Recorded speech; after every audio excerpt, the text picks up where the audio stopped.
Telangana BJP రాష్ట్ర అధ్యక్ష ఎన్నికకు రేపు నోటిఫికేషన్ రాబోతోంది. జూలై 1న ఎన్నిక జరగనుంది. ఎల్లుండి నామినేషన్లు స్వీకరిస్తారు. ఓటర్ లిస్ట్ తయారు చేస్తోంది ప్రస్తుతం బీజేపీ ఎన్నికల టీం. జాతీయ కౌన్సిల్ సభ్యుల ఎన్నికపై అభిప్రాయాలు తీసుకుంటున్నారు రాష్ట్ర ఎన్నికల రిటర్నింగ్ అధికారులు.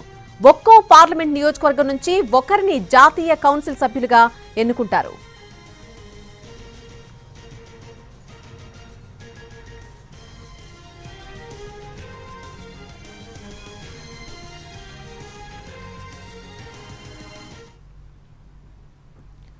బీజేపీలో సామాన్య కార్యకర్త కూడా పార్టీ జాతీయ రాష్ట్ర అధ్యక్షుడయ్యే అవకాశం ఉంటుందని అన్నారు ఎంపీ బీజేపీ జాతీయ ఓబీసీ మోర్చా అధ్యక్షులు లక్ష్మణ్.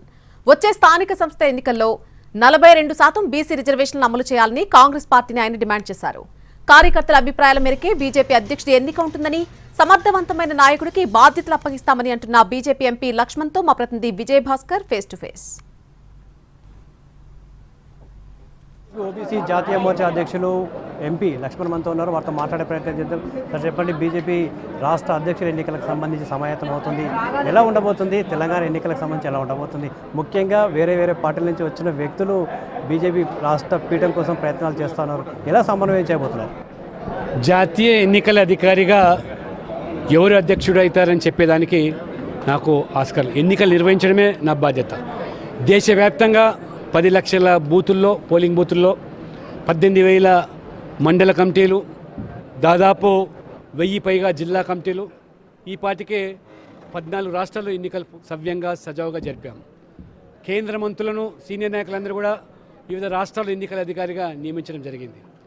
నరేంద్ర మోడీ గారు, అమిత్ షా గారు, జేపీ నడ్డా గారు ఒక సామాన్య కార్యకర్తకు, ప్రపంచంలోనే అతిపెద్ద పార్టీ అంటే బీజేపీకి మరి వాళ్ళ 14 కోట్ల సభ్యులు ఉన్న పార్టీ సంస్థాగత ఎన్నికల బాధ్యత నాకు అప్పగించడం అంటే నిజంగా నేను గర్వపడుతున్నాను.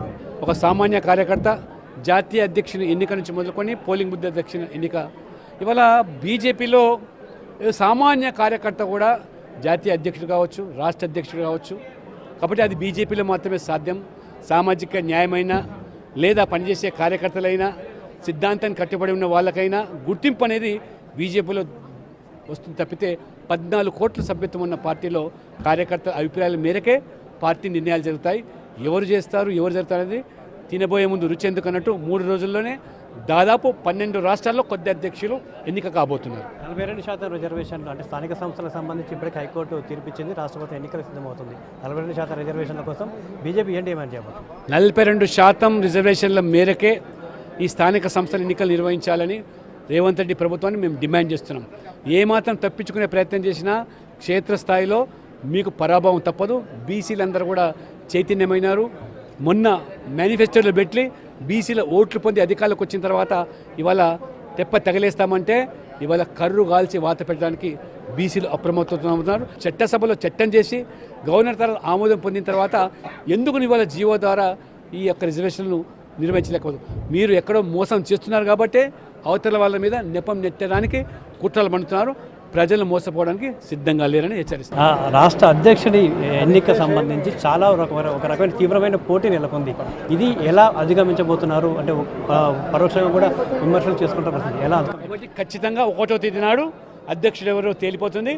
ఒక సమర్థవంతమైన నాయకుడే, కార్యకర్తలే ఖచ్చితంగా అందరూ గుర్తించి వారికి